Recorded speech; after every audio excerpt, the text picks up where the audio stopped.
सबको praise Lord प्रभु यीशु मसीह में आपको सलाम। प्रभु यीशु मसीह आपको आज दे। हे मेरे भाई और बहनों, आज के समय में बहुत से लोग मसीह में आने के बाद भी, परमेश्वर में आने के बाद भी अपने बंधनों में बंधे हुए हैं, अपनी परेशानियों में जकड़े हुए हैं, बीमारियों ने जकड़ लिया है, जंजीरों में वो बंधे हुए हैं, कर्जों में वो बंधे हुए हैं।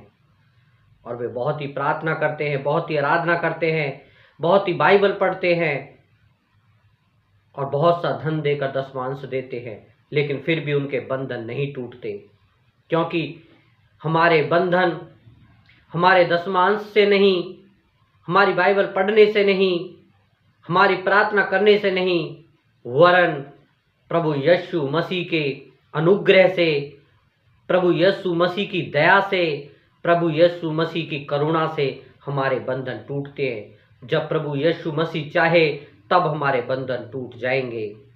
चाहे हम कितनी ही प्रार्थना क्यों ना कर लें, चाहे हम कितनी ही बाइबल क्यों ना पढ़ लें, चाहे हम कितना ही दान क्यों ना दें, जब तक प्रभु यीशु मसीह का अनुग्रह हम पर नहीं होगा तब तक हमारे बंधन नहीं टूटेंगे। आज मैं बात करूंगा उस वचन की जब प्रभु यीशु मसीह हमारे जीवन में कार्य करता है। तो मीका वचन में चलते हैं। मीका 2:13 में, उनके आगे आगे बाड़े का तोड़ने वाला गया है, इसलिए वे भी उसे तोड़ रहे हैं और फाटक से होकर निकले जा रहे हैं।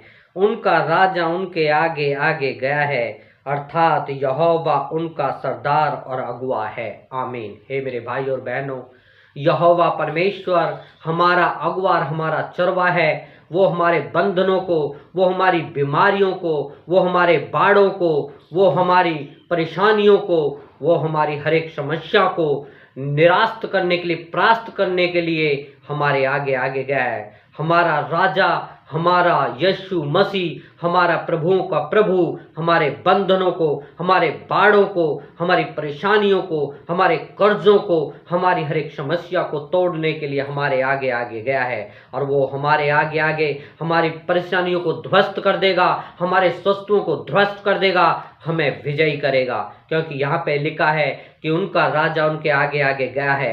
यहोवा हमारा राजा है, वो हमारे आगे आगे चलता है, क्योंकि प्रभु कहता है कि मैं तेरे आगे आगे चलूंगा और तुझे विश्राम दूंगा। तो हमारा प्रभु यीशु मसीह हमारे आगे आगे चलकर हमारे शत्रुओं से लड़ेगा, हमारी बीमारियों को खत्म करेगा, हमें कर्जों से मुक्ति दिलाएगा। इसलिए हमें राह पे उस पर विश्वास करना है और उसमें बने रहना है, क्योंकि ये युद्ध हमारा नहीं है, ये युद्ध यहोवा परमेश्वर का है, वही हमें विजयी करेगा।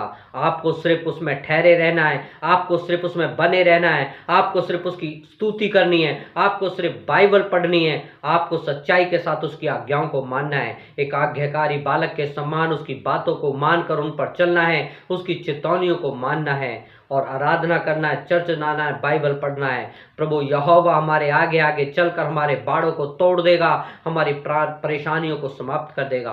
प्रभु आपको आज दे। चैनल को सब्सक्राइब करें, लाइक करें, कमेंट करें, ज़्यादा से ज़्यादा वीडियो को शेयर करें। प्रभु आपको आज दे। Praise the Lord. आमीन।